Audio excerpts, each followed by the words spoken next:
The views and opinions expressed in this content are that of a continuously evolving nature and are subject to change as humanity evolves into higher states of awareness.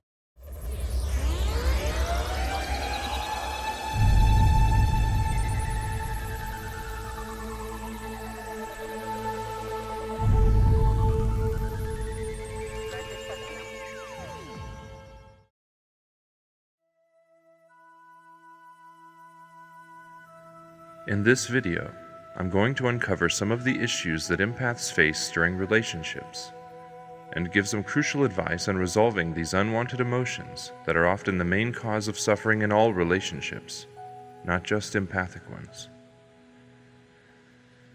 If you are an empath, you are always extremely aware of how others are feeling around you, especially those you are close to or intimate with. If you sense your partner or friend feeling upset or angry, it can affect you just as much as them, if not more. Sometimes it can be hard to know what to do or say, because your emotions can overpower your ability to think.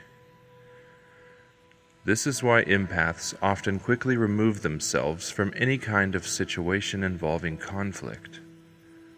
They understand how negative emotion can make things worse, and understand that the negative energy needs to be released in a harmless way before true communication can take place. If something bad has happened in someone's life, and they are emotionally triggered, there are certain ways you can speak to them to help the situation. Check out my personal video on this called Projecting Your Energy into Others. I will leave a link in the description. When your partner or friend is upset about a situation or event, and you notice the energy affecting both of you in a way that could impact your relationship in a negative way, I would like to propose a different technique here that may help neutralize the tension you both feel. To use this technique, you must learn to reframe your mind in a way that's not detrimental to both of you, because two people feeling pain is not as effective in resolving the tension as one person. When this happens, it's important to step back and remember that you are your own person. You are not them. And try to remove your own negative trigger and try to focus on the positive aspect of it. Believe it or not, most things that happen have a positive and negative aspect to them. The problem is that most people in the world today don't see or acknowledge this. And this needs to be remembered by the empath at the time of conflict. Two wrongs don't make a right, so if you find yourself in conflict, try to polarize the situation by focusing on the positive. The law of state transfer will fool many people to fight fire with fire, and doing this will create a magnetic effect as the two negative forces will push you both apart. However, a positive and negative force will bring you both together, allowing you to polarize the situation and, in a sense, merge the tension you both feel. Once the energy is polarized, the conflict will often resolve itself.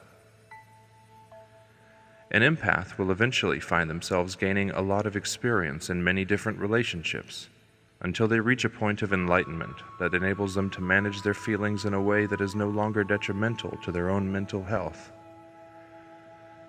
This will also improve their current relationships.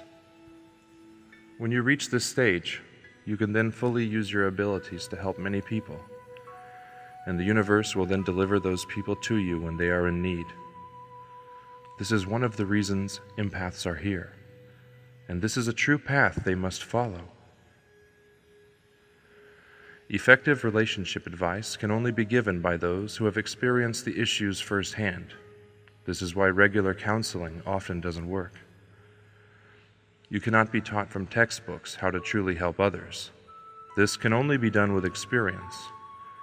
In the future, we will figure this out and only elect leaders based on experience alone. This is the only way a peaceful world can be created. Empaths will eventually change this concept by bringing its importance to the forefront of the mental health epidemic that's spreading through our planet at this stage of our evolution. If you are an empath, your ability to help others is extremely rewarding to you, because the universe will bring to you that which you give out. And helping others is the most rewarding ability in the universe, but only when you have learned to control your own emotional imbalances first via your experience.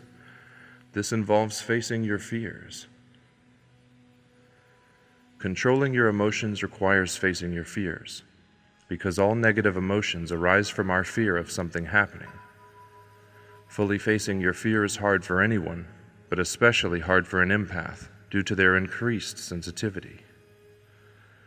But once you overcome your fears, that sensitivity will switch from extreme distress to extreme fulfillment, allowing your true power to emerge and prosper. Think about your biggest fears and the distress they bring upon you each day. Think about how free you would feel without these fears that you are trying to avoid. Then simply decide not to avoid them. Easier said than done, right? This is why only the strongest of us can reach true liberation. Empaths are often on the front line, feeling the emotions of the world, mastering them, and building the foundations for a better future for everyone.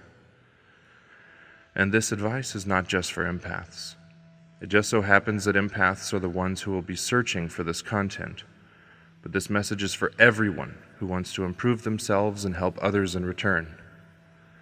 We all experience the same emotions in life, so let's all work together in raising our vibration so that the one universal consciousness can elevate to new heights.